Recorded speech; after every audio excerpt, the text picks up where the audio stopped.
Take urgent action to combat climate change and its impacts. This is the challenge issued by Sustainable Development Goal 13. Did you know that 2020 tied with 2016 as being the hottest years on record since 1880? And this is attributed to the not impressive but record-breaking increase in greenhouse gas emissions that happened in 2019.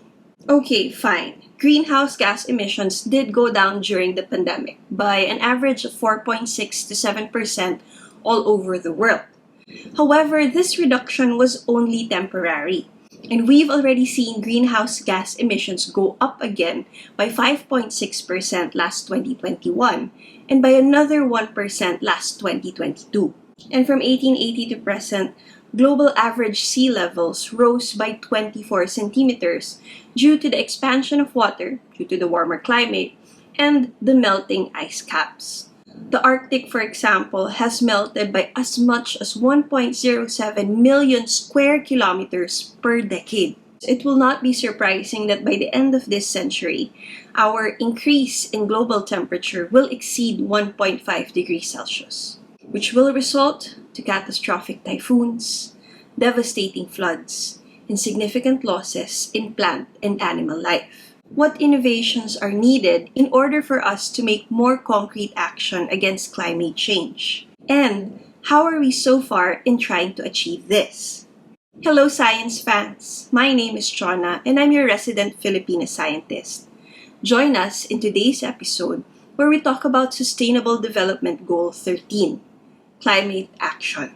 The Philippines is one of the most vulnerable countries to climate change. We are not strangers to the devastating impacts of typhoons.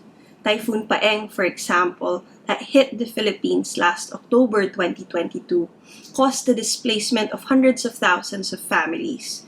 It destroyed and damaged more than 10,000 houses and cost our agricultural industry close to 3 billion pesos in damages. Add to that the scary fact that the sea levels in the Philippines are rising at twice the rate compared to other places in the world. Last Christmas, 2022, we saw heavy rains cause devastating floods, which killed dozens and displaced thousands of families in Mindanao. Temperature spikes of about 4 to 5 degrees Celsius above the normal has also caused extensive damages to our coral reefs, which has hurt the incomes of our fishing communities. Imagine, a healthy coral reef can sustain a fishing harvest of 15 to 20 tons a year, while a damaged reef can only sustain 4 to 5 tons. In order to make our actions against climate change more concrete, SDG 13 has several key indicators. And in this video, we will focus on how the Philippines has tried to address these challenges. The first indicator asks us to strengthen resilience and adaptive capacity to climate-related hazards and natural disasters in all countries. It is estimated that an average of 20 typhoons make landfall in the Philippines each year, and the strongest of these typhoons can cause significant damage and loss of life.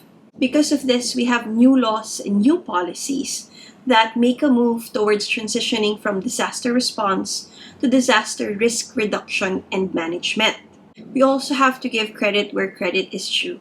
Our National Disaster Risk Reduction Management Council has been very active this past couple of years.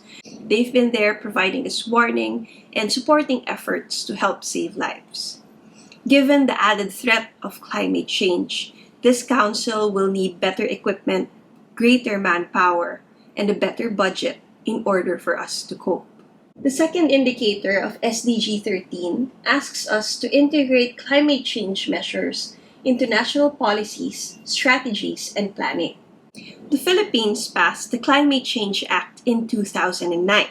This requires local governments to have local climate change action plans, or LCCAPs. And as of 2021, we have 1,372 out of 1,700 LGUs with functional LCCAPs in place. Interestingly, our Climate Change Commission also announced last April 2021 that we will be increasing our greenhouse gas reduction by up to 75% by 2030.